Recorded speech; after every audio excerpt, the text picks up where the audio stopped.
Bismillahirrahmanirrahim. Assalamualaikum warahmatullahi wabarakatuh. Waalaikumsalam warahmatullahi Oh, Waalaikumsalam warahmatullahi wabarakatuh. wabarakatuh. alhamdulillahirrahmanirrahim. Wassalatu wassalamu ala asrafil anbiya wal mursalin wa ala alihi washabihi ajmain. Asyhadu an la ilaha illallah wa asyhadu anna Muhammadar Rasulullah. Allahumma shalli ala sayyidina Muhammad wa ala ali sayyidina Muhammad. Yang saya hormati teman-teman, rekan-rekan, guru-guru saya nih yang tetap hadir ya untuk kegiatan ini. Semoga sehat-sehat selalu. Kita mulai kegiatan ini dengan bacaan basmalah bersama-sama. Bismillahirrahmanirrahim. Ini terharu nih dengan Bu Yuni nih, walaupun di bis tetap memantau progres anak-anaknya tetap jalan. Oke, hari ini seperti yang saya sharingkan tadi, kita akan membahas dua hal penting. Bagaimana kita menulis sebuah introduction yang baik gitu. Pertama, saya akan menjelaskan atau memberikan tipsnya tentang apa sih yang dipersiapkan gitu. Semua kan butuh amunisi ya sebelum kita menulis bagian introduction. Lagi-lagi harapannya semuanya bisa efektif dan efisien. Itu yang harus dipersiapkan. Yang kedua, ntar saya akan cerita tentang bagaimana strategi menulis bagian introduction-nya yang terstruktur dan powerful. Kira-kira dua hal ini nanti yang akan coba saya sharingkan ke teman-teman selama lebih kurang 1 jam ke depan. Bagian pertama, apa sih yang harus dipersiapkan gitu ya? Pertama, teman-teman itu harus mengumpulkan dulu seluruh literatur. Gini, logikanya seperti ini. Kan pada dasarnya kalau teman-teman mau nulis paper, itu kan penelitiannya sudah selesai ya. Penelitiannya sudah selesai, terus datanya sudah lengkap, sudah dianalisis, dan mungkin sudah ada kesimpulannya. Kesimpulan hasil penelitian seperti apa. Sudah ada semua. Sekarang dari semua itu mau ditransformasi menjadi sebuah paper. Nah, mindsetnya seperti itu, parameternya seperti itu. Oleh karena itu, dari satu hasil penelitian, kita bisa dari satu penelitian kita bisa menghasilkan beberapa artikel gitu. Dari satu penelitian bisa jadi satu artikel, 2 artikel, 3, dan seterusnya. Tergantung nanti hasil penelitiannya ada berapa macam. Contoh, ketika teman-teman membuat proposal, kan biasa ada rumusan masalah. Rumusan masalah misalnya ada 3 atau 4 gitu kan, dari variabel-variabel yang diukur atau mungkin kemampuan-kemampuan yang ingin dilihat. Ketika nanti selesai penelitian, kan kita punya satu bagian utuh dari seluruh rumusan masalah yang kita buat, terjawab semua. Tapi nanti ketika itu jadikan paper, kalau saya biasanya itu saya bagi-bagi. Jadi kalau ada 4 rumusan masalah, bisa-bisa jadi 4 paper gitu. Tapi cara berpikirnya adalah pertama, kan hasilnya sudah ada semua nih. Rumusan masalahnya sudah ada 4, berarti kan jawabannya ada 4. Oke, untuk jawaban yang pertama, saya ambil contoh nih. Dulu ketika saya nyusun tesis, kan itu tentang operasi bilangan. Operasi bilangan itu kan ada 4. Ada tambah, kurang, kali, bagi. Menggunakan permainan tradisional. Ketika selesai penelitian, maka kan sudah komplit nih datanya. Data kalau permainan tradisional itu bisa menumbuhkan atau sebagai trigger untuk siswa paham terhadap 4 hal itu.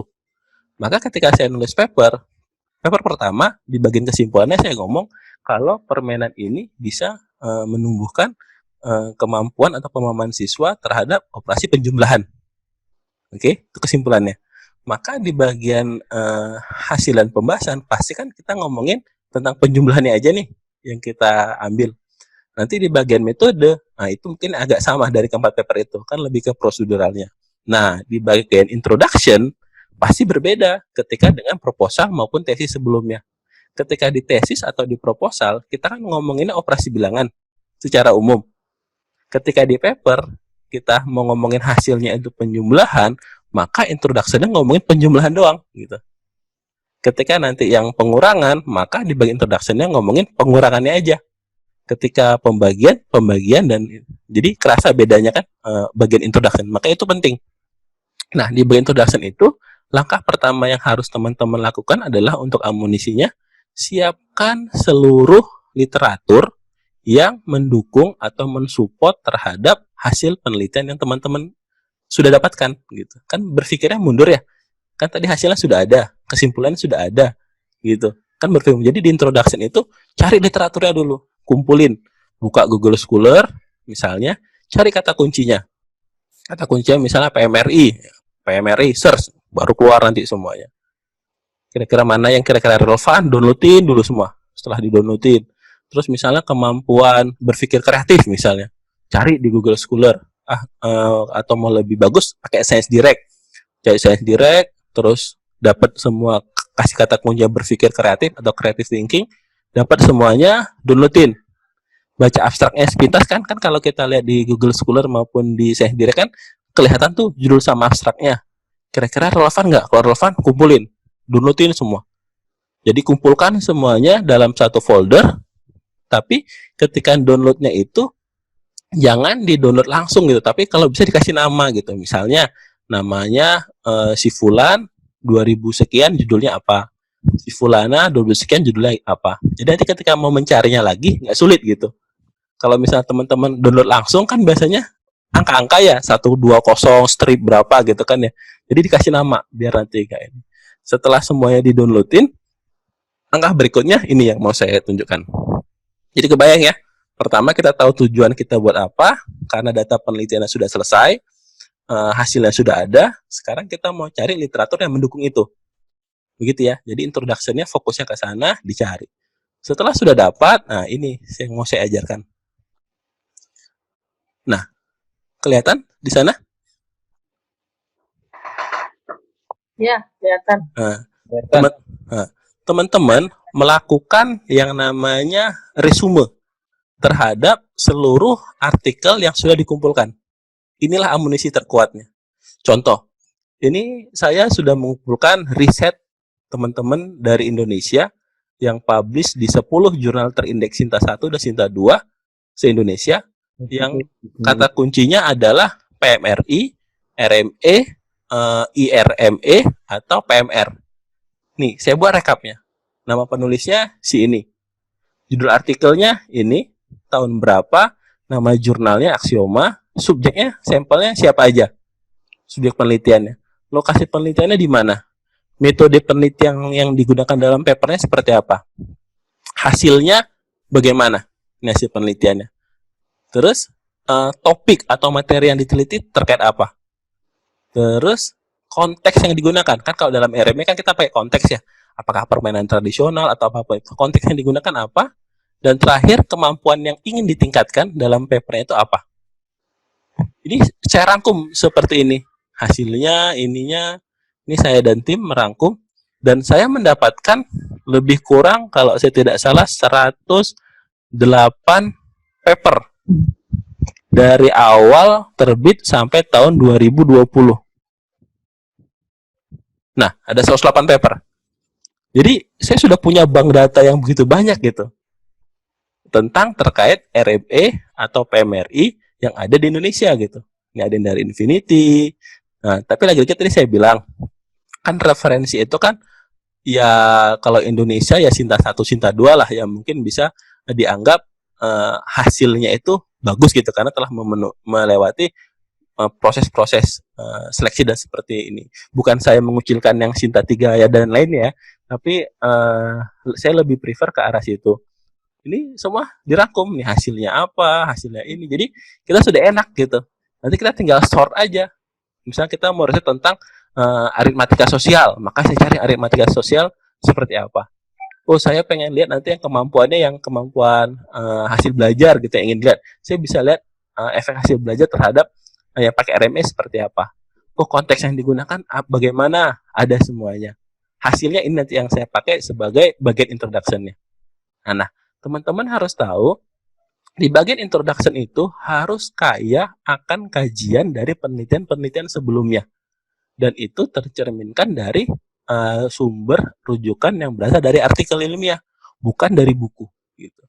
Kalau dari buku itu nanti letaknya di bagian theoretical framework, dan bagian itu belum tentu semuanya ada di masing-masing jurnal. Teman-teman harus sesuaikan dengan template-template jurnalnya. Ada jurnal yang bagian itu nanti di-combine di bagian introduction, ada yang emang terpisah gitu. Jadi teman-teman harus lihat, pelajari jurnal tujuannya itu, style gaya selingkung artikelnya seperti apa. Itu disesuaikan. Tapi inti yang pertama, setelah teman-teman sudah tahu keyword-keyword dari hasil penelitian yang ingin dipublikasikan, carilah literaturnya dulu. Cari literatur yang banyak, baca, dan tidak harus semuanya dituliskan. Dibuat aja seperti ini. Nih, saya kasih ulangi lagi. Karena apa? Kalau sudah seperti ini kan enak nih.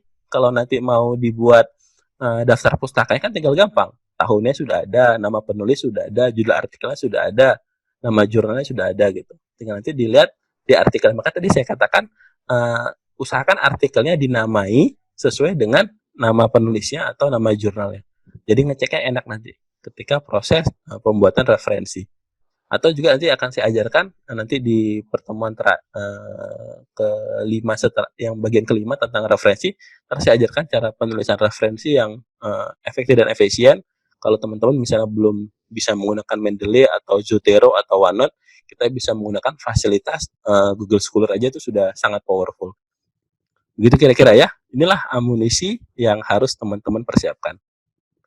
Oke, setelah amunisinya diperoleh, sudah lengkap semuanya, sudah detail, dituliskan, maka sekarang baru nulis introduction-nya gitu. Jangan teman-teman nulis introduction tanpa ada amunisi. Ya udah, bolak-balik aja ceritanya gitu. Karena mencari. Clear ya? Sekarang bagian introduction. Nih, teman-teman lihat strukturnya sesuai dengan temanya. Kalau saya biasanya tiap paragraf itu harus berisi satu ide pokok. Apa yang ingin diceritakan. Dan ide pokok itu harus didukung oleh penelitian-penelitian yang relevan. Kalau style saya menulis, biasanya saya mulai dengan pendapat-pendapat orang lain. Contoh, ini, the development and application of the mathematical concept daily problem is a part of students learning process. Kata si ini, kata si ini, kata si ini. Prudental mengeksplain bahwa matematik itu begini. Gitu. Kata si Prudental. Namun, matematik di sekolah seperti ini, kata Aris ini. Most often, not sometimes, bla bla bla, kata si ini. Kata si ini, kesimpulannya, it may significantly influence the students' ability to solve mathematics project that related to daily life. Jadi ada closing statement yang mau kita bangun. Apa itu? Yang bagian terakhir ini. Gitu. Paragraf kedua, baru kita bandingkan dengan posisi PISA. PISA di Indonesia begini. Therefore, closing statement lagi. Penelitian ini menggunakan PMRI. Jadi kalau bisa digarisbawahi, paragraf pertama itu teman-teman ngomong, penting nggak sih penelitian ini dilakukan? Kenapa harus ini dikaji? Kenapa nggak yang lain gitu? Oke, paragraf kedua ngomongin solusi. Nah, solusi yang teman-teman tawarkan untuk menyelesaikan permasalahan tersebut adalah kalau di sini pakai PMRI gitu. Nah, paragraf berikutnya cerita kalau di PMRI itu ada konteks gitu. Sebagai starting point pembelajaran. Begini. Oke, membuktikan kalau si konteks ini ternyata ini. Consequently, it may result as concept di sekolah gitu. Ya, dan ini harus dekat oleh siswa. Bisa dilihat nih. Di sisi lain, ternyata konteks kata ini sebagai solusi untuk cultural value and character of student do the influence motivation. Ini kata sini. Jadi teman-teman lihat, kalau ada statement di dalam introduction, apabila dia bersifat hipotesa atau yang berhubungan dengan data, itu harus ada rujukannya. Karena kita dalam artikel ini tidak boleh beropini gitu. Nah, jadi opini kita itu dianggap sebagai suatu statement yang harus dimintai pertanggungjawabannya. Kenapa saya bisa buat banyak begini literatur rujukannya? Ya karena tadi saya sudah buat tadi di awal tadi. Saya sudah data begitu banyak dan nanti saya tinggal panggil aja gitu. Itu menariknya. Di sini ngomongin konteks, di sini baru cerita. Konteks yang kita mau tawarkan adalah si kubuk manuk ini yang berupa permainan tradisional di ini. Dan Rahmana ngomong kalau permainan tradisional itu menarik dan seterusnya. Oleh karena itu, penelitian ini menggunakan si kubuk manuk sebagai starting point pembelajarannya. Oke, desain ini, inovasi learning, selanjutnya begini, begini. Nah, selesai introduction-nya. Gitu ya, contoh. Saya kasih contoh lagi yang kedua. Ini yang berbahasa Indonesia, ini di jurnal Elemen, ini Sinta 2. Ini mau ngomongin tentang pembelajaran luas permukaan bangun ruang sisi datar menggunakan PMRI. Di sini bisa dilihat, pertama ngomongin geometri. Jadi teman-teman sebenarnya nggak usah cerita kemana-mana gitu. Kalau mungkin di tesis atau disertasi atau skripsi, kadang ngomongin mulai dari standar nasional pendidikan, terus ada namanya undang-undang dan seterusnya. Ya itu mungkin di sana aja lah gitu. Kalau di paper, straight to the point. Cari apa yang bisa dijadikan langsung ke materinya. Apalagi kalau teman-teman mau ke jurnal-jurnal yang bereputasi, gunakanlah assessment atau parameter yang diakui dunia. Contoh, pakai PISA, atau OECD, atau TIMSS, dan lain sebagainya. Jangan pakai undang-undang. Contoh, materi geometri menjadi salah satu materi yang dianggap sulit oleh siswa. Ini kan hipotesa ya. Siapa yang bilang geometri sulit? Kalau ini nggak ada rujukannya, ini jadinya omong kosong gitu. Makanya yang ngomong ini sulit itu langsung ada rujukannya dari si ini, dari si ini, dari si ini. Sejalan dengan itu, si Nuryawati juga menyatakan kalau materi ini begini. Di sisi lain, banyak geometri merupakan kunci ini. Sehingga ada closing statement. Kalau materi dapat dikatakan satu yang dianggap sulit siswa, walaupun itu penting gitu. Di geometri itu penting loh, tapi sulit dianggap siswa gitu. Jadi kan ini latar belakangnya. Jadi kenapa sih ini dilakukan? Terus si Roman Diansa menunjukkan dalam penelitiannya bahwa mahasiswa merasa kesulitan dalam memvisualisasikan gitu. Ini masalah divisualisasikan. Sebelumnya peneliti menjelaskan bahwa bla bla bla bla. Oleh karena itu, pembelajaran yang merupakan konsumsi siswa geometri. Jadi ada closing statement-nya. Di sini pakai kata sehingga, di sini pakai oleh karena itu. Jadi itu hanya permainan bahasa saja sih sebenarnya. Terus kita memberikan solusi. Salah satu alternatif pendekatan pembelajaran untuk kontribusi siswa itu pakai PMRI. Kata si ini, kata si ini. PMRI adalah pendekatan siswa untuk ini. Kata si Grafmeyer dan Putri. Selanjutnya, suatu pembelajaran berbasis pada prinsip, karakteristik, konsep kata si ini. Menurut mereka. Tahapan pembelajaran matematika saat ini diawali dengan konteks dan seterusnya. Kata si ini, oleh sebab itu, pendekatan PMRI mampu memberikan kesempatan kepada siswa untuk berkontribusi. Jadi ada closing statement-nya. Nah, baru ini rumusan masalahnya. Berdasarkan uraian di atas, peneliti tertarik nih untuk mengimplementasikan pendekatan PMRI dalam pembelajaran. Sehingga hasil ini mampu memberikan gambaran kondisi kegiatan dan seterusnya. Kelihatan ya? Prosedurnya kelihatan. Kelihatan step-stepnya dan setiap paragraf itu fokus menceritakan apa yang diceritakan. Saya kasih contoh lagi. Infinity. Ini tadi sudah izin sama yang editor in chief-nya. Saat ini matematika itu ada bla bla bla, kata si ini. Kecemasan matematika begini-begini, kata si Gresham. Matematika anxiety begini-begini, kata si ini. In this research, Blazer men-challenge matematika dan seterusnya. Therefore, kan ada closing statement-nya. Oleh karena itu, ini penting untuk didiskusikan. Gitu. Matematika bla bla bla kata ini. Kita ingin menggiring kalau matematika itu juga penting untuk orang-orang teknik gitu. Makanya si engineer have study during mathematics. Karena apa? Karena kan kita mau ngomong tentang kecemasan matematika untuk siswa teknik gitu. Udah cerita begini-begini, nih faktanya gitu. Mahasiswa, calon teknik, calon teknik kan yang masuk teknik tadi kan masih calon seperti ini, kata si Vitasari dan seterusnya. Engineering student have a low comprehensive bla bla bla, kata si ini. They tend to avoid mathematics sejak bla bla bla bla. Kesimpulannya, mahasiswa teknik masih memiliki masalah gitu. Kan itu yang kita lihat. Padahal mahasiswa teknik itu berafiliasi terhadap matematika di mana bla bla kata si ini.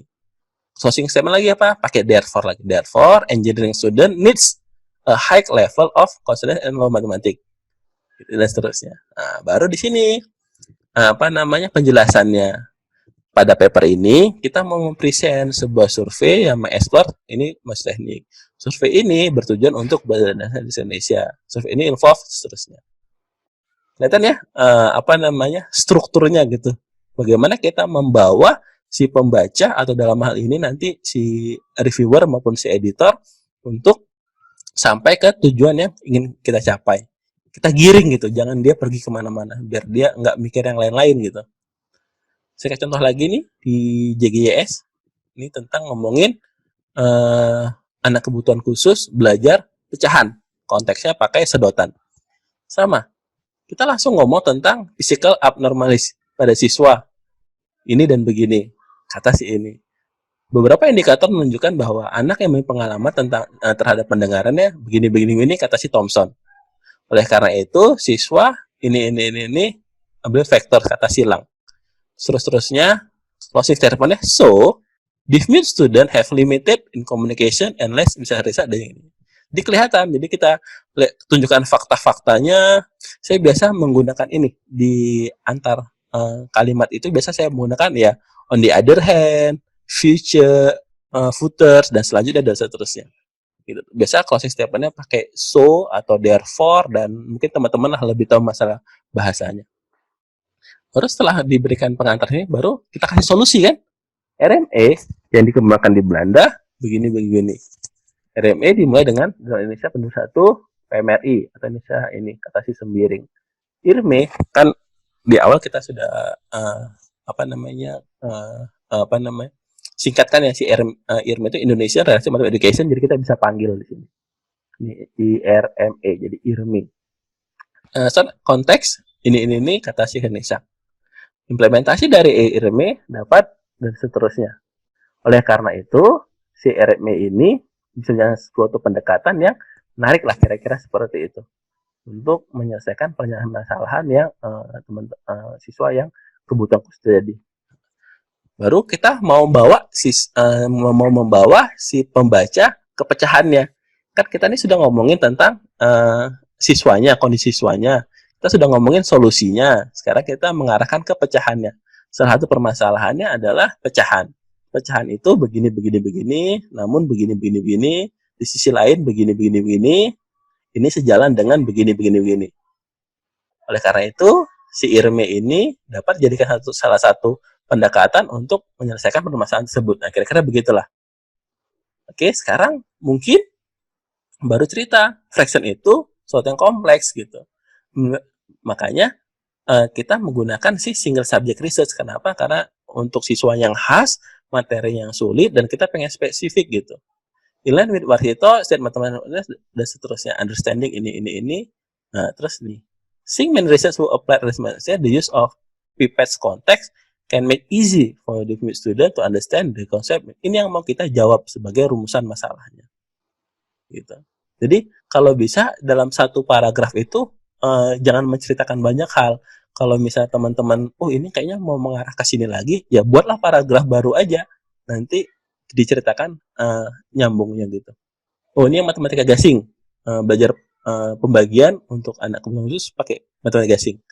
Nih, kita cerita. Di public school, one subjek di sana. Tapi banyak siswa takut terhadap matematika. Karena abstrak.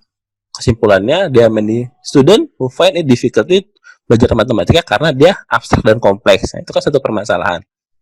Terlebih lagi, anak-anak dengan kebutuhan khusus. Begini, dan seterusnya. Oleh karena itu, the students experience difficulties to their learning activity, especially mathematics. Bayangkan, untuk orang normal aja udah sulit gitu, apalagi untuk orang yang memiliki kebutuhan khusus. Nah, terus, study state the mathematics is very important to improve student high thinking skill, kata si Lauren. Mathematics also bla bla bla bla. Melihat pentingnya matematika tersebut, sangat direkomendasikan untuk dipelajari untuk misalnya permasalahan matematika, khususnya untuk siswa yang berkebutuhan. Lebih khusus lagi tentang perhitungan gitu. Kita lanjutkan ya. Studi dari ini kesimpulannya ini. Terus kita cerita tentang pembelajaran matematikanya seperti ini. Oleh karena itu, belajar matematika. Oh ya, teman-teman juga ini masalah style ya, masalah rasa. Teman-teman bisa bandingkan tentang penulisannya. Kalau saya biasanya kalau dia di belakang rujukannya tinggal ditulis di belakang. Seperti ini ya, nggak ada masalah ya.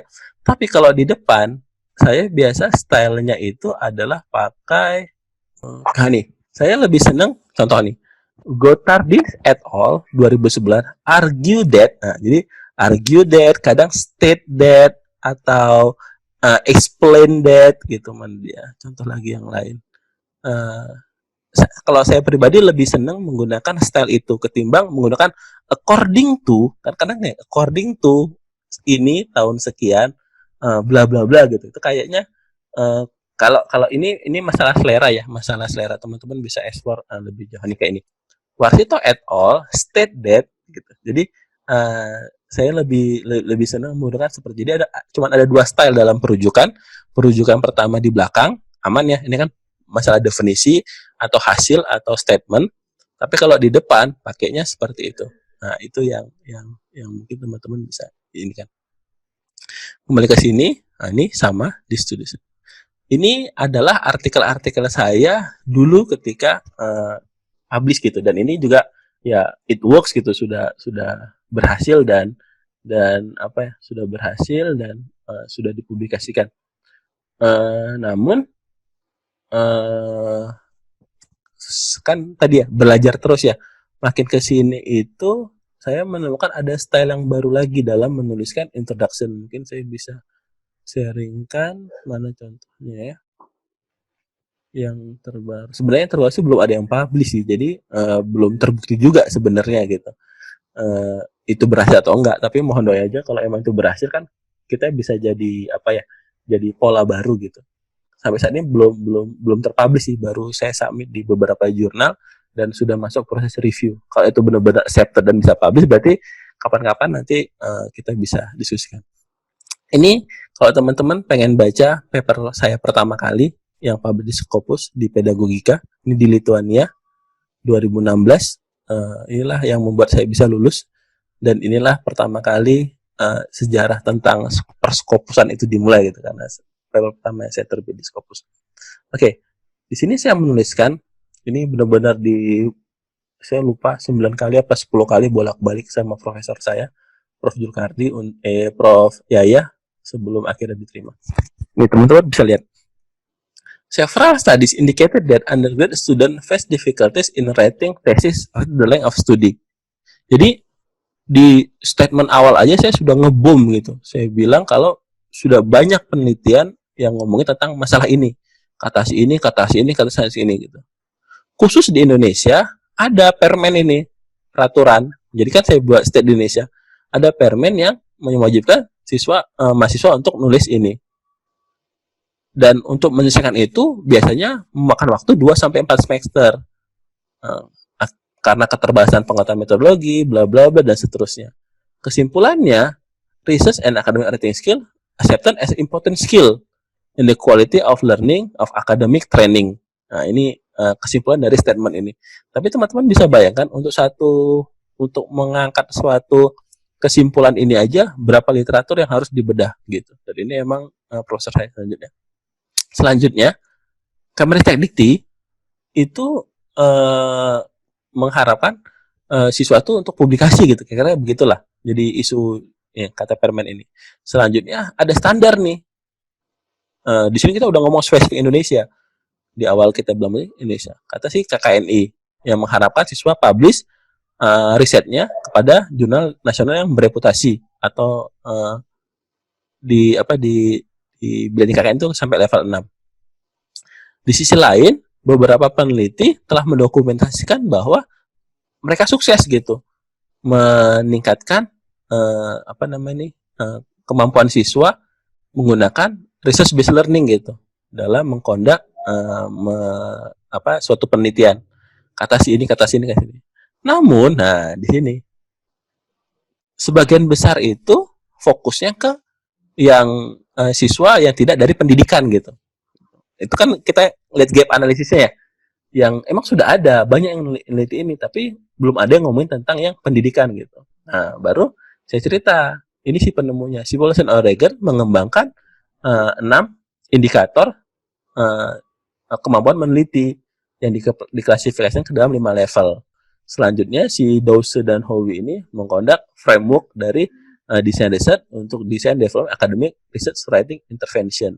Nah, di sisi lain, saya pribadi juga udah mengidentifikasikan kalau ini namanya penelitian pendahuluan. Nah, oleh karena itu, penelitian ini bertujuan untuk membuat learning trajectory, riset matematik, metodologi, dan seterusnya. Nah, ini closing statement-nya di sini. Berdasarkan permasalahan di atas, maka di apa namanya to success of learning activity improve ini ada rumusan masalahnya seperti ini. To what extent do learning trajectory on the ini dia yang mau dijawab satu aja. Makanya saya bilang kan kemarin saya sudah bilang. Jadi disertasi saya itu jadi 13 paper. Kenapa? Karena satu paper itu saya cuma bedah satu rumusan masalah aja gitu. Baru di sini baru saya cerita tentang disability learning. Kebetulan di jurnal ini kita boleh cerita ini theoretical framework di sini. Ini kan saya cerita tentang disability learning itu seperti apa, begini. Terus saya cerita tentang research skill itu apa, begini. Terus academic writing skill itu apa, begini. Ini yang mau saya jual tuh ini ya, si learning trajectory-nya ini. Kira-kira begitu. Jadi kalau misalnya dikasih space untuk ngomongin theoretical framework atau istilah yang kita tinjauan pustaka, kajian literatur kita bisa buat. Tapi kalau nggak jangan gitu, semua masuknya di sini. Terus juga ini di beta, ini juga Sinta 2, ini ngomongin Pythagoras, berpikir kritis, ini sama gaya bicaranya sama. Dimulai dengan pengantar, hal ini senada dengan, kalau bahasa Indonesia kita bisa bermain kata-kata lebih eksploratif ya. Oleh karena itu, Sunarsi menyatakan bahwa bukan berdasarkan atau menurut ini gitu. Kalau saya sih lebih senangnya tuh pakai kata seperti ini atau ini. Hasil penelitian si fulan menunjukkan bahwa kira-kira begitu. Style menulisnya yang saya bangun dan untuk anak-anak didikan saya itu rata-rata seperti itu. Ini skripsi dari mahasiswa. Bla bla bla. Baru positifnya oleh karena itu ini penting untuk dilakukan karena begini. Baru cerita sebagian guru sejalan dengan itu Syahbana dan seterusnya. Selanjutnya ini teman-teman bisa lihat kalimat-kalimat ininya. Tujuan apa? Biar reviewer, editor tuh nyaman gitu, nyaman membaca flow dari introduction kita. Teman-teman harus tahu kadang kalau reviewer atau editor itu sudah nggak nyaman gitu dengan introduction-nya, kadang dia malas untuk baca sampai ke akhir ke terakhirnya gitu. Makanya saya bilang di tema kita hari ini bagaimana membuat ini terstruktur dan powerful tadi itu. Jadi kalau kita buat mengalir seperti ini, mudah-mudahan ke depannya bisa penilaiannya lebih baik. Begini. Jadi setiap statement itu pasti ada ininya. Baru berdasarkan hasil penelitian pendahuluan. Jadi karena saya dulu digembleng seperti itu sama promotor saya, sama supervisor saya, maka anak-anak didik saya itu walaupun dia skripsi, dia itu saya tidak akan ACC proposalnya sebelum dia publish satu paper gitu. Kalau untuk skripsinya dia publish satu paper lagi. Jadi total 2 paper. Jadi ketika dia lulus seminar ujian skripsi, maka dalam skripsinya itu dalam daftar referensinya minimal ada dua paper dia sendiri gitu. Jadi sebelum dia meneliti tentang ini dia udah meneliti pendahuluan. Hasilnya apa? Kalau si PBL itu dapat meningkatkan kemampuan berpikir kritis gitu. Karena itu peneliti tertarik untuk mengajarkan ini untuk yang anak introvert gitu. Jadi dia sudah punya kepercayaan diri dulu gitu. Kalau si PBL itu beneran bisa loh untuk ini. Itu Pythagoras sehingga berdasarkan penelitian dan seterusnya. Itu kekuatannya itu di situ nilai plusnya. Ya walaupun ketika yang penelitian pendahuluannya ya terbitnya ya di jurnal biasa lah, belum jurnal yang bagus karena ya datanya kan juga masih simple gitu. Tapi kalau udah penelitian benerannya saya agak pede gitu kalau masuk ke Sinta 2, malah ada juga yang masuk ke Sinta 1. Kayak yang ini juga ini hasil dari skripsi. Ini masa bimbingan saya S1-nya, ini saya. Yang ini guru kelasnya. Jadi guru kelasnya saya libatkan di sini karena emang banyak memberikan memberikan masukan dan seterusnya ke dalam penulisan paper ini. Nah, teman-teman juga harus tahu ini khusus untuk pengalaman untuk teman-teman yang maju ke guru besar ataupun ke lektor kepala, yang intinya seleksinya di pusat gitu ya, yang di pusat itu usahakan menulis paper itu eh, kualitas papernya itu yang didahulukan. Jadi bukan hanya sekedar terbit gitu. Contoh, misalnya teman-teman udah nulis paper nih, dalam tanda kutip ya mungkin yang penting terbit gitu kan ya. Terbit ke jurnal bereputasi atau trending Scopus gitu. Teman-teman harus tahu reviewer atau asesor di Jakarta itu, mereka itu tugasnya bukan memverifikasi, tapi juga dalam tanda kutip menghakimi juga gitu. Contoh misalnya referensi, walaupun dia terbit di Scopus sekalipun, misalnya kan kadang mungkin referensinya ada diisi tapi nggak ada di daftar pustaka gitu, misalnya itu langsung bisa jadi dinolkan gitu. Saya dengar-dengar cerita sih sampai seperti jadi atau level langsung di grade diturunkan gitu. Makanya walaupun kita mau terbit dimanapun, standar itu tetap harus kita upayakan. Saya kasih contoh. Ya, bukan rahasia umum ya. Kalau katanya kalau publish di Journal of PC Conference Series itu ya tidak terlalu sulit gitu. Asal kita punya artikelnya, terus mungkin kenal sama panitianya, mungkin agar bisalah gitu tembus masuk di sini. Nah, walaupun seperti itu, kita tidak bisa menulis paper juga seadanya gitu. Gitu. Karena proses seleksi yang tidak begitu ketat tadi kan.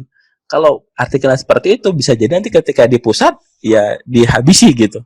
Makanya walaupun ini paper mahasiswa juga, ini anak semester 1 S2, ini nulis tentang miskonsepsi infraction for 7 grade student, walaupun hanya di JPCS walaupun ya, tapi saya sudah menerapkan standar paper yang pada ini apa namanya yang ideal seperti apa gitu.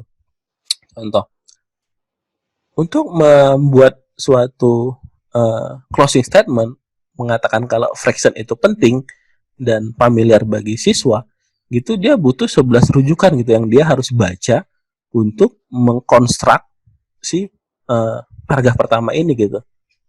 Jadi paper ini walaupun katanya sederhana dan bisa masuk di Scopus dengan gampang gitu karena lewat conference, tapi si paper ini harus memantaskan dirinya gitu, layak nggak dia masuk ke sana gitu. Itu kira-kira. Sini ngomongin pecahan penting. Tapi faktanya, jadi lihat ya, jadi teorinya juga tetap dipakai gitu. Faktanya siswa memiliki kesulitan dalam belajar pecahan, kata si ini. Siswa gini kata 9. Kebanyakan dari mereka meaningless symbol dan pembilang dan penyebut gitu sebagai bilangan yang terpisah gitu. Begini. Ini kata si nomor 10. Mereka salah dalam adding dan seterusnya kata 1, 12, 14 sampai 16. Kesimpulannya, most of students still make mistake in learning fraction. Baru ngomongin kurikulum, kalau siswa harus melewati ini. Siswa konsis bla bla bla. Siswa begini. Oke? Terus peneliti hasil dari interview di kelas guru di kelas kalau begini, guru mengatakan bla bla bla bla, ini hasil wawancara kan, itu tidak ini. Jadi peneliti ingin mencari tahu gitu untuk seterusnya. Jadi kebayang ya, walaupun hanya dalam tanda kutip sekedar masuk ke JPCS, tapi standar yang diterapkan sudah pada umumnya. Ini tampak simpel karena seperti kita ketahui bersama, kalau di JPCS kan ada jumlah halaman yang dibatasi, jadi kita tidak bisa explore lebih jauh gitu. Nah, kira-kira itu yang bisa saya sampaikan untuk pertemuan kita hari ini. Saya coba lihat lihat dari sisi chatting. Saya akan coba bacakan, nanti setelah itu kita diskusi di beberapa menit terakhir. Oke. Mohon maaf untuk akun Orchid buatnya apakah juga hampir sama dengan Scholar materi kemarin atau non parli?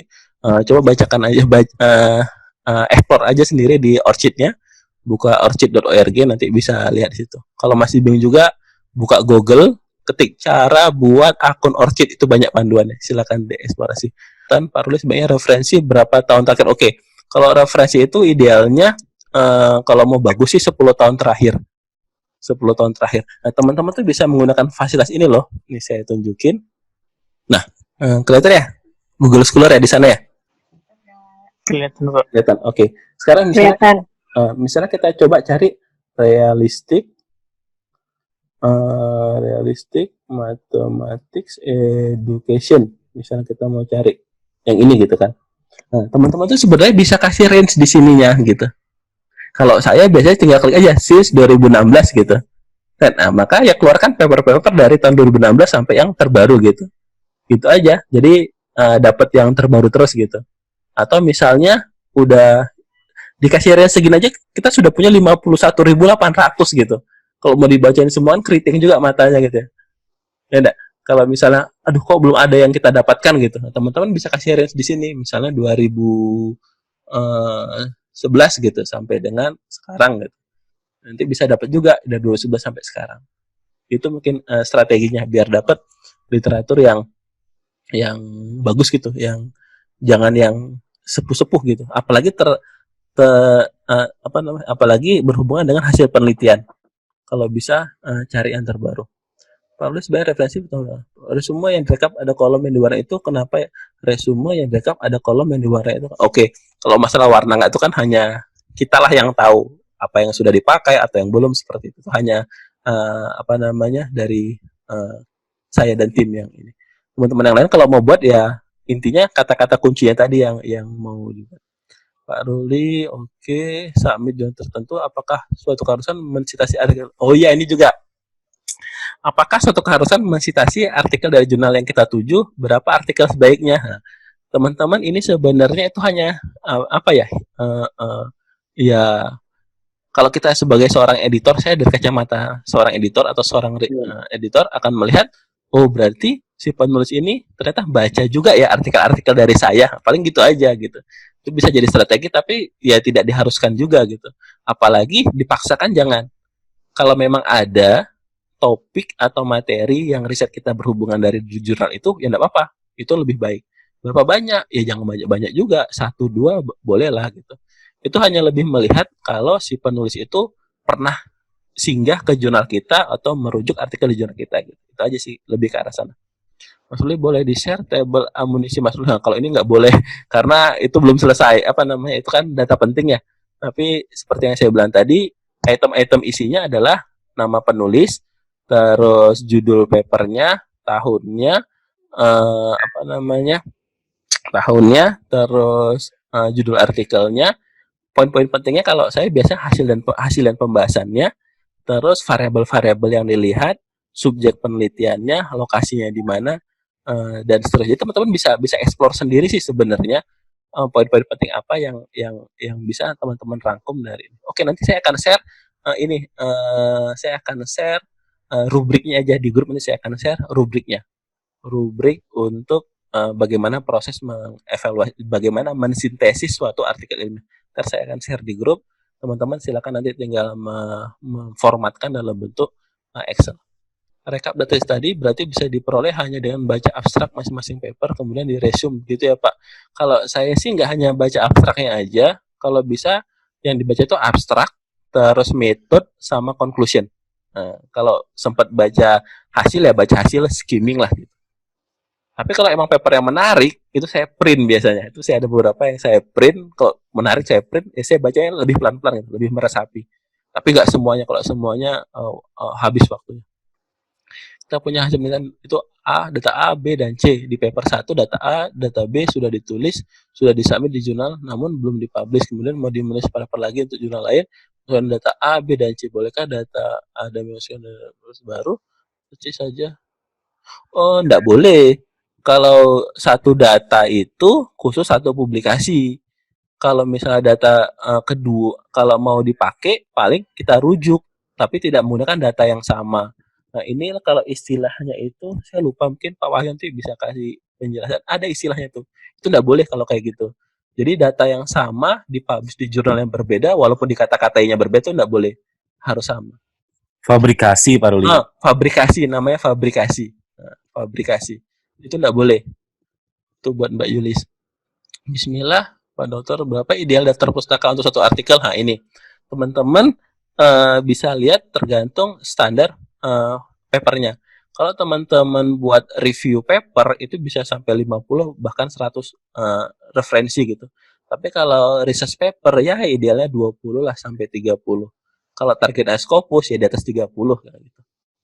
Tidak ada literatur, tidak ada sumber resmi yang mengatakan kalau begini harus begitu, enggak. Ini lebih ke eksplorasi aja. Teman-teman tinggal coba-coba trial and error. Apakah kalimat pembangun harus ditulis di tiap paragraf? Kalimat pembangun, iya. Jadi satu paragraf itu kalau dia bukan merupakan hasil wawancara atau observasi, itu kalau bisa ada statement pembangunnya.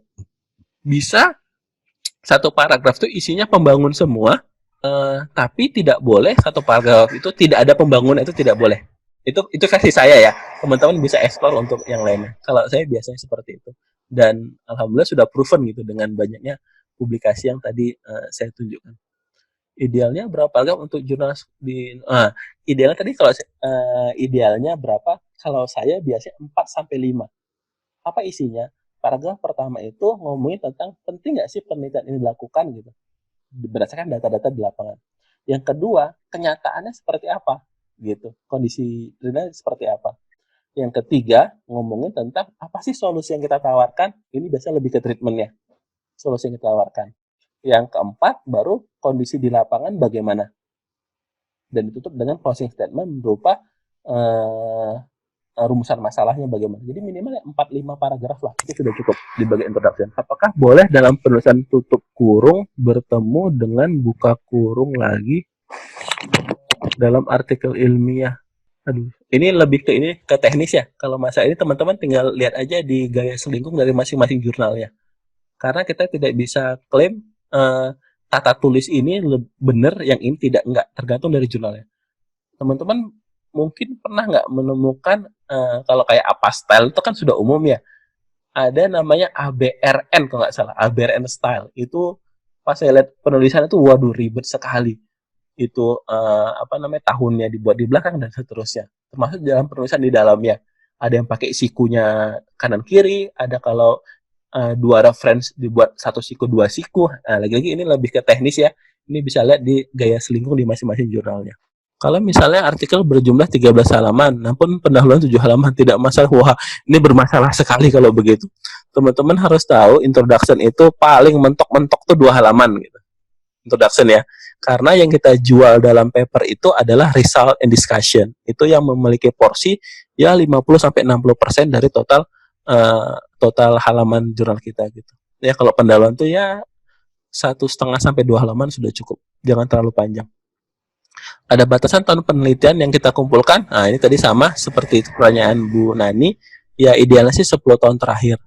Syukur-syukur bisa 5 tahun terakhir kalau dia ideal. Kalau yang lama-lama itu biasa buku-buku induk atau paper-paper babon tuh boleh lah 1-2 lah, tapi tidak mostly. Kalau kita akan sambil jalan berbicara sekolah, boleh ya rujukan dari artikelnya. Boleh Bu Nani. Kalau dari Indonesia tuh boleh, asal relevan dan tidak ada kajian di luarnya. Namun dalam penulisannya itu agak sedikit berbeda. Contoh, nanti kalau dari penulisan referensinya itu nama penulis, titik, tahun, titik, judul Indonesianya. Setelah itu buka kurung siku, ditranslate dalam bahasa Inggris judul Indonesia tadi. Tutup kurung siku, titik, nama jurnalnya, volume, nomor, halaman. Nah, kira-kira begitu. Dan usahakan kalau pakai rujukan atau referensi, cantumkan doi-nya. Terus gimana Pak Ruli kalau jurnal yang nggak ada doi? Ya cari jurnal yang lain sebagai referensi. Sekarang itu udah jadi standar. Jadi cari referensi yang ada doi-nya dan nanti dicantumkan di bagian akhir referensinya. Berapa maksimal referensi jurnal internet Scopus tadi sudah dibahas. Body note yang dilakukan pada contoh tersebut menggunakan Mendeley. Penulisan body note, ini saya kurang tahu. Saya pribadi sampai hari ini saya lebih senang manual karena saya orangnya cukup teliti dan pernah menggunakan Mendeley, hasilnya tidak memuaskan karena ternyata kadang kurang ini, kurang itu. Daripada saya kerja 2 kali, saya biasa pakai manual dan menggunakan bantuan si Google Scholar. Pak, maaf Pak, apakah sebaiknya setiap paragraf pakai closing statement? Iya, setiap paragraf pakai closing statement, artinya kesimpulan ditulis sudah teori yang telah digunakan. Oke, benar. Tadi sudah saya bahas. Pak Ruli, bagaimana trik mendapat inti argumen dari beberapa paper sekaligus agar kita menuliskan? Kalau mau dapat inti yang biar bisa dapat banyak seperti ini itu, teman-teman bisa ambil general statement-nya gitu. Contoh, kayak saya tadi, sejumlah peneliti telah mendokumentasikan hasil penelitiannya terkait dengan research skill misalnya, atau academic writing skill. Itu kan besar tuh. atau permasalahan dalam meneliti itu kan besar, maka bisa banyak. Setelah itu titik, baru kita pecah satu persatu. Oh, si Fulan itu ngomongnya begini, si Fulana itu ngomongnya begitu, dan seterusnya. Baru kita buka closing statement. Nah, gitu kira-kira strateginya. Oke, jadi kalau teman-teman mengambil argumen dari banyak rujukan dijadikan satu, tapi tidak nanti dibedah satu persatu, itu kurang baik juga. Ada beberapa jurnal itu yang malah itu menjadi suatu kelemahan. Jadi kalau teman-teman nulis seperti itu jadi suatu kelemahan karena tidak dijelaskan lebih detail apa sih kontribusi dari masing-masing rujukan-rujukan itu. Jadi bisa diselesaikan dengan begitu. General dulu baru dipecah-pecah per item. Jadi struktur Indonesia itu dimulai dari kata-kata problem kemudian solusi. Oh iya benar, sudah dijawab. Oh boleh menyebut hasil penelitian. Jangan kalau belum terpublish itu ya mungkin kalau untuk jurnal nasional atau akreditasi mungkin masih bisa ya. Tapi kalau untuk yang bereputasi kalau bisa yang sudah dipublikasikan. Terus kalau pakai skripsi ya mungkin 1-2 boleh lah, tapi jangan kebanyakan. Minimal disertasi lah gitu. Cara membuat summary artikel, teman-teman Bapak buat nomisi dengan cepat dan di mana artikel tersebut di abstrakkah, pending. Oke, kalau saya biasa lihat abstraknya dulu. Saya lihat abstraknya, kalau oke saya lanjutkan, kalau enggak saya tinggalkan gitu. Untuk di-downloadnya. Dalam penelitian harus menulis novelty apa saja harus. Oke, kalau novelty ini Bu Nani, biasa kalau saya buat itu di closing statement di 1-2 paragraf terakhir. Cara menuliskannya, redaksinya seperti apa, saya bisa mengatakan kalau orang lain tuh begini, saya buatnya yang begitu. Tadi saya ada kasih contoh kayaknya yang di paper pertama saya yang masuk Scopus. Ini saya tunjukkan. Nah ini saya bisa cerita di sini. Tentang risk sebenarnya sudah banyak diteliti gitu. Di sisi lain, beberapa peneliti telah mendokumentasikan hasil penelitiannya terkait research skill. Kata si ini. Tapi kebanyakan dari mereka fokusnya di yang non pendidikan gitu. Nah itu kan sudah menunjukkan kalau itu loh celah yang mau kita ambil gitu. Nah itu kira-kira ketika melakukan penelitian pada dasarnya saya menulis data yang mendukung bahwa hal tersebut merupakan masalah yang penting untuk diteliti. Misal data pendapatan ini pertanyaan. Ketika saya menulis artikel, apakah data tersebut bisa ikut dituliskan pada introduction Pak? Ya bisa banget kalau itu data penting. Sebagai sumber data ada dua hal yang teman-teman bisa adaptasi. Pertama, pakai data-data yang bersumber dari website resmi. Contoh kalau Indonesia bisa pakai data dari BPS. Kalau data dunia untuk kita bisa pakai data dari PISA, OECD. Tapi kalau dari hasil observasi kita bisa buat dalam bentuk tabel aja gitu. Nanti dibuat source-nya itu adalah dalam kurung author gitu atau dokumentasi pribadi. Bisa, itu penting untuk memperkuat. Hasil dari skripsi ketika sebelum sidang sudah ada 2 paper, jenis papernya studi literatur atau seperti apa. Kalau yang paper pertamanya itu Mas Fuad benar-benar di lapangan. Biasa mereka itu kan kalau di kampus kita kan di UAD SOP-nya kan pertama dia kan seminar proposal. Setelah seminar proposal kan biasanya mereka itu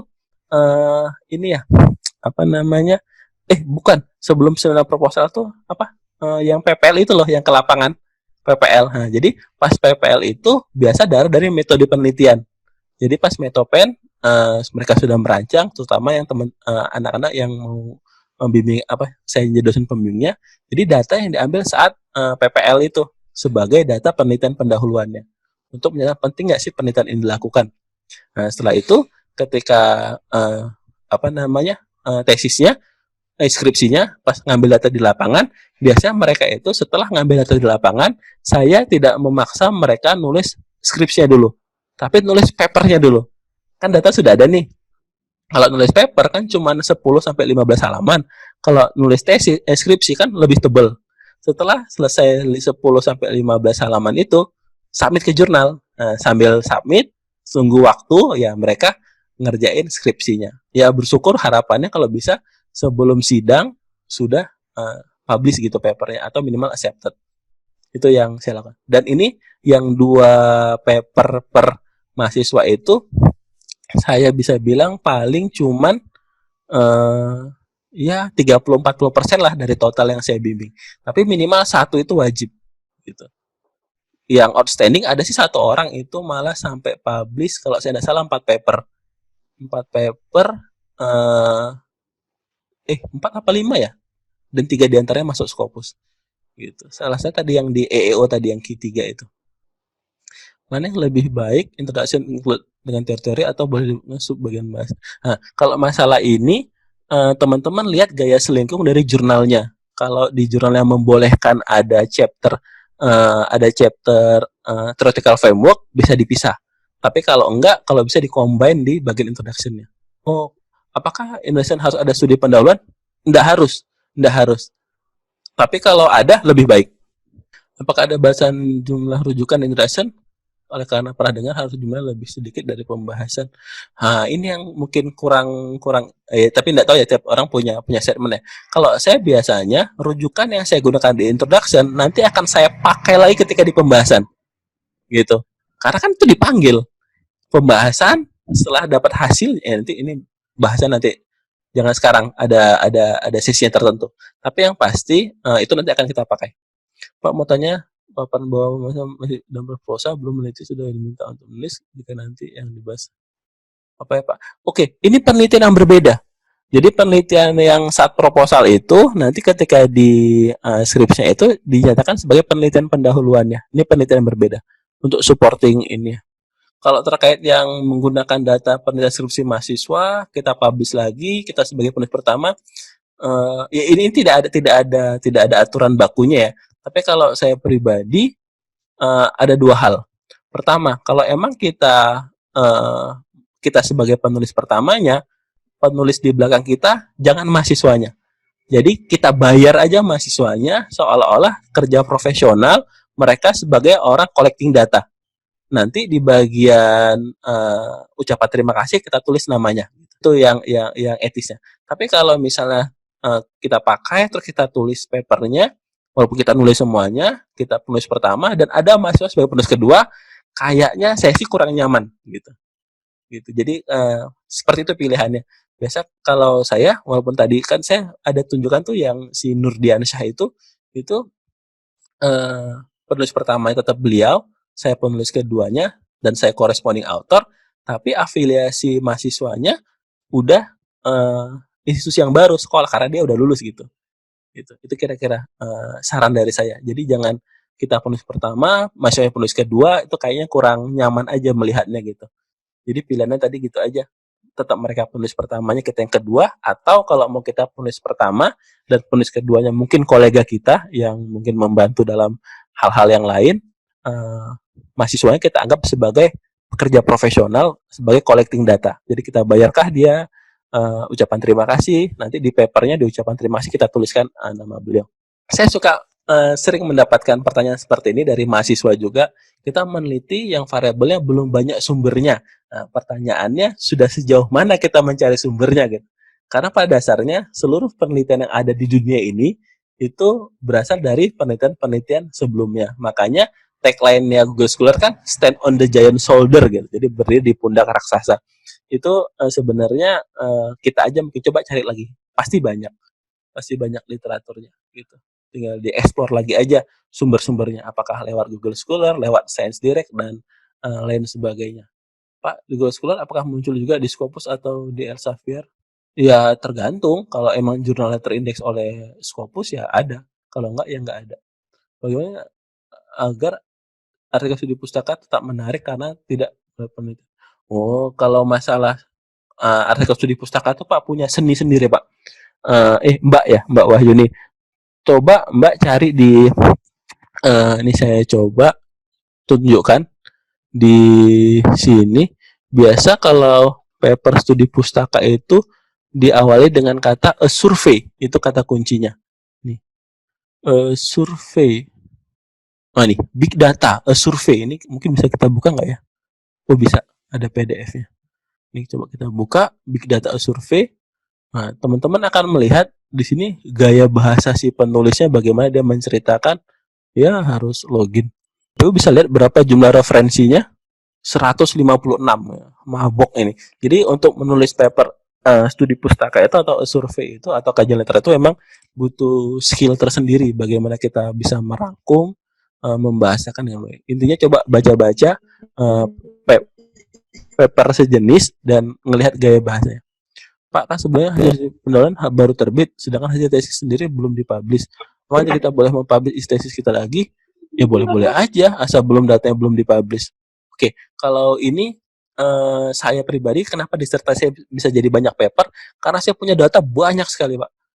Seingat saya dulu tuh kumpulan data. Karena saya untuk pengumpulan datanya itu lebih kurang 1,5 tahun, 3 semester gitu. Jadi kalau mungkin teman-teman yang penelitian itu ngambil datanya mungkin ini ngambil data loh ya ke lapangannya ya mungkin 4 pertemuan, 5 pertemuan atau sebulan.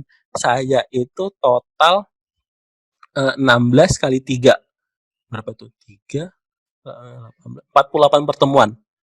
48 pertemuan, satu pertemuan lebih kurang 2 jaman. Jadi saya dulu sampai beli hard disk itu 2 tera untuk videonya karena saya punya 3 handycam, dua statis, 1 dinamis, 3 semester. Saya punya hasil jawaban siswa itu lebih kurang 2 kontainer yang 500 mili kayaknya. Jadi saya punya data banyak banget. Jadi itu yang saya ceritakan dalam paper-paper yang saya tulis. Ada yang cuma ngomongin bagian ini, ngomong bagian ini dan seterusnya. Kira-kira begitu. Nah, 4 poin ada dalam introduction untuk dinyatakan lagi. Oke, saya ulang lagi ya. 4 poin utama. Ini Mbak Rina nih, private lagi pertanyaannya. Pertama itu, paragraf pertama itu ceritakan tentang penting nggak sih penelitian ini dilakukan gitu. Dilihat dari hasil-hasil penelitian sebelumnya dan kajian-kajian penelitian hasil penelitian sebelumnya. Nanti poin di paragraf berikutnya kita ngomong kondisi di lapangan seperti apa. Paragraf berikutnya lagi ngomongin tentang solusi yang ingin ditawarkan. Nah, dan paragraf terakhir ngomongin tentang rumusan masalahnya. Oke, introduction berapa hari ya Pak? Normalnya untuk pemula dalam introduction berapa lama ya Pak? Ya tergantung teman-teman fokusnya seperti apa gitu. Kalau saya biasa kalau nulis itu amunisinya disiapkan dulu semuanya amunisinya sudah komplit. Kalau amunisi kan bisa beberapa hari ya kumpulin baca. Kalau sudah komplit, saya butuh waktu duduk nggak diganggu nulis gitu. Baru-baru nih saya bulan puasa ini pernah nulis start mulai jam 1 apa jam 1-an lah, jam 1-an apa jam 2-an gitulah sekitar itu. Sebelum zuhur selesai papernya. Breaknya cuman sahur, sholat subuh. Selesai satu paper, total 26 halaman. Dari judul sampai daftar pustaka dan sampai disubmit. Enggak, saya break zuhur itu kan selesai papernya, terus sholat zuhur, habis sholat zuhur, seperti biasa, sesuaikan template, ke jurnal yang saya incer, seterusnya proses registrasi sampai submit, itu sebelum asar sudah submit. Itu yang saya lakukan. Tapi amunisinya dilengkapin dulu, jangan setengah-setengah. Karena kalau untuk nulis itu, kalau saya pribadi butuh waktu khusus dan harus konsen gitu. Kalau diputus di tengah tuh biasanya nggak selesai dan nanti bisanya kurang begitu baik. Dikumpulkan dulu semua datanya, dikumpulkan semua baru ada suatu waktu khusus yang untuk menuliskannya.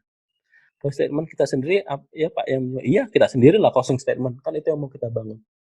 Pak Ruli invite apa boleh 2 paragraf memiliki 1 referensi. Paragraf kedua boleh tapi kalau bisa diseling lah jangan berturut-turut. Kalau berturut-turut itu nanti seolah-olah kita itu literatur kita terbatas gitu, minimalis gitu,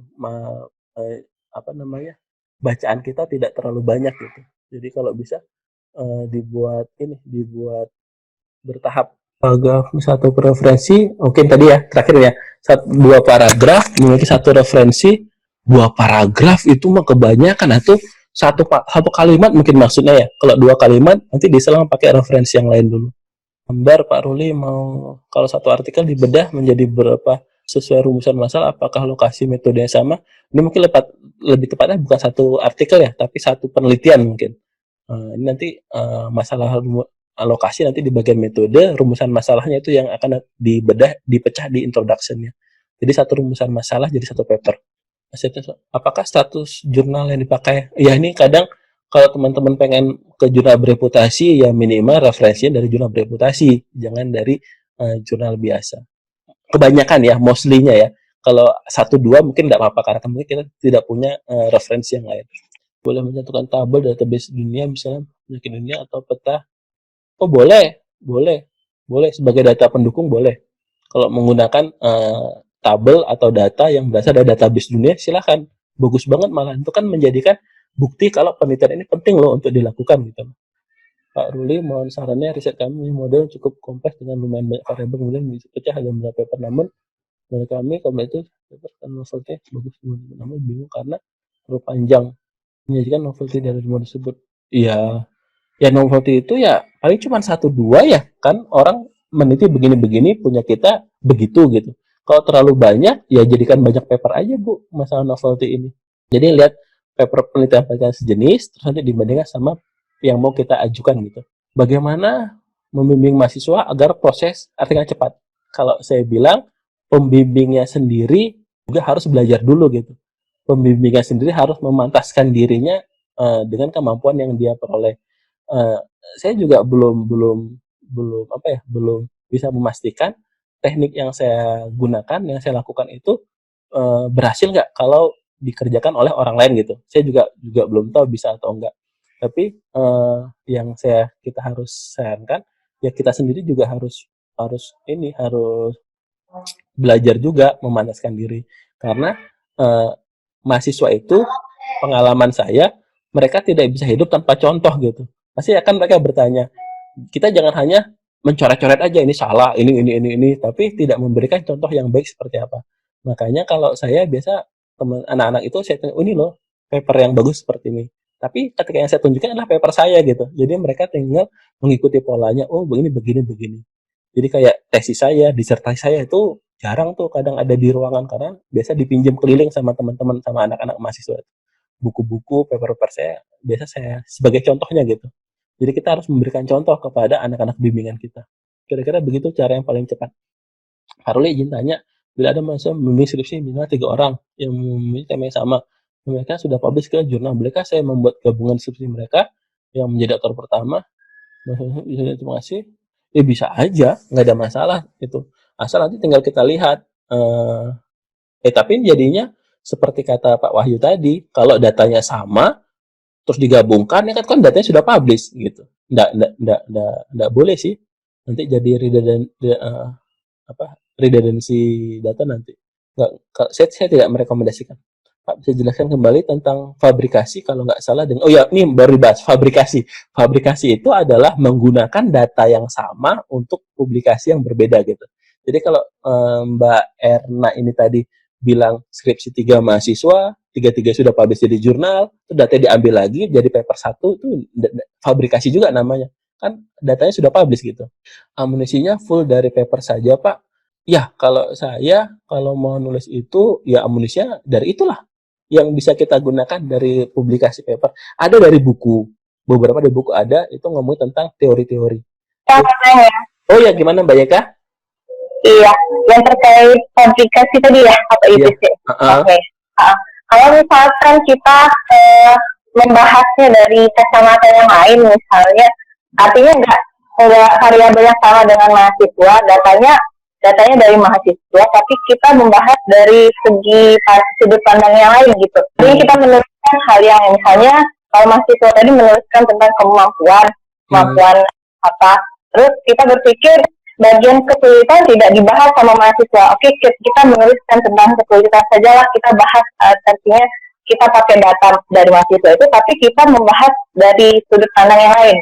Cerita dari sudut pandang yang lain itu gimana? Bisa dijadiin tulisan nggak? Sama aja Mbak, kan datanya sama Mbak. Kalau Ruli sih melihat ya itu hal yang sama gitu, karena datanya kecuali gini misalnya tapi nggak juga sih ya, karena instrumennya juga berbeda ya. Ya begitu Mbak, kayaknya nggak bisa sih Mbak ngambil data. Ya, misalnya kayak gini Ro. Misalnya si mahasiswa mengembangkan media tertentu ya, artinya di artikel atau jurnal mahasiswa itu dia bercerita proses mengembangkan media itu. Nah, tapi dia tidak mendalami kemampuan siswa ketika menggunakan media itu. Jadi kita menceritakan hal yang lain yang berbeda, tapi ya artinya mungkin disiasati dengan selama data itu tidak termasuk dalam publikasi artikel mahasiswa itu ya. Kalau banyak tuh Mbak, kalau ceritanya begitu beda dong, Mbak. Kan pengembangan sendiri kan dia udah dikembangkan, udah selesai. Nah, dari hasil pengembangan itu kita uji cobakan lagi kan untuk melihat kemampuannya kan. Ya, berarti udah beda dong. Iya, tapi kan maksudnya gini, tanpa kita menguji cobakan lagi, kita mengambil hasil uji coba itu gitu. Hasil uji coba itu, oke. Uji coba itu, nanti ya, terus kira-kira, ya. Intinya selama data itu belum dipublikasikan, bisa dipakai lagi gitu, kira-kira gitulah. Iya. Detailnya seperti apa? Kayak tadi yang kasus Ruli tadi, kan penelitian Ruli kan sekali nih, pembelajaran operasi bilangan, kan datanya ada 4 itu, ya enggak? Yang satu jadi satu artikel, 2 jadi artikel, jadi datanya banyak, nanti tinggal dibagi-bagi gitu. Tapi jangan datanya sama dipublikasikan lagi, itu mungkin ya. Ini Mbak, tapi ini Mbak, lagi-lagi ini lebih ke etika, jadi bukan ke persyaratan atau gimana. Selama tidak ketahuan sih ya fine-fine aja gitu. Kan nggak ada yang tahu juga gitu. Tapi lebih ke etika. Seperti yang Bapak jelaskan tadi, Bapak punya hasil penelitian ada 4 data. Dijadikan 4 artikel. Sedangkan saya itu punya tesis dulu, punya 3 spesimen uji dengan 3 perubahan bentuk. Jadi kira-kira 9 analisa yang saya peroleh. Kalau saya jadikan 9 artikel, tapi kadang-kadang itu artikel itu kalau terdeteksi pada Merati itu terkesan plagiasi artikel pribadi. Itu bagaimana cara menghindarinya? Ini tadi saya bilang. Jadi cara nulisnya berbeda, Pak. Nulisnya jangan dari pendahuluan, tapi nulisnya dari kesimpulan. Kesimpulan. Spesimen contohnya gimana? Contoh nih gini, kayak saya. Ketika itu jadi sebuah tesis, maka di bagian pendahuluan saya pasti kan ngomonginnya tentang operasi bilangan. Clear ya, operasi bilangan semua. Terus metode ini mungkin yang agak sama karena proses pengambilan data. Hasilnya kan saya ceritain operasi bilangan secara general. Tapi ketika di paper, pertama saya ngomongin tentang penjumlahan. Maka kesimpulan saya ceritanya penjumlahan aja kan? Ketika di pembahasan, saya ngomongin penjumlahan aja kan? Ketika di metode, ini mungkin yang agak sama karena proses pengambilan datanya kan sama, strukturnya sama. Ketika di pendahuluan, saya ngomongin apa? Penjumlahan semua, tidak ngomongin tentang operasi bilangan gitu. Oh gitu. Ketika paper pengurangan, saya ngomongin pengurangan aja gitu. Dan ketika di pendahuluan aja ya Pak? Di pendahuluan kan beda semua. Pendahuluan beda sama pembahasan kan beda. Di pendahuluan sama pembahasan kan beda. Pendahuluan, pembahasan, kesimpulan, abstrak kan beda semua. Kemungkinan samanya kan hanya di bagian metode penelitian karena lebih ke proses pengambilan data. Nah, kalau itu Bapak komparasi pakai software plagiasi apapun, paling mentok-mentoknya 10% paling Pak samanya. Kan samanya gitu cuma kan samanya cuma di bagian metode doang. Betul, Pak. Yang lainnya metodenya. Tapi hasilnya kan beda dari data-data yang diperoleh. Dengan beda spesimen, beda anunya. Betul. Oh gitu. Kebanyakan orang. Jadi dijelaskan lebih awal di pendahuluannya ya Pak? Betul. Berbeda-bedanya itu. Oh iya. Betul. Kebanyakan orang itu penelitiannya sama itu pengen publish yang berbeda, cuman dibedakan di hasilnya doang. Tapi pendahuluannya sama, metodenya sama, abstraknya sama, cuman hasilnya doang. Kayaknya kesalahan itu Pak. Nah itu yang pengalaman Pak. Betul. Makasih banyak informasinya Pak. Oke. Kira-kira begitu ya. Ini sudah 9.24. Terima kasih banyak atas masukannya, pertanyaannya, dan kehadirannya. Kita tutup dengan bacaan hamdalah bersama-sama. Alhamdulillahirrahmanirrahim. Semoga semuanya penuh berkemanfaat. Saya tutup. Amin. Ya. Assalamualaikum warahmatullahi wabarakatuh.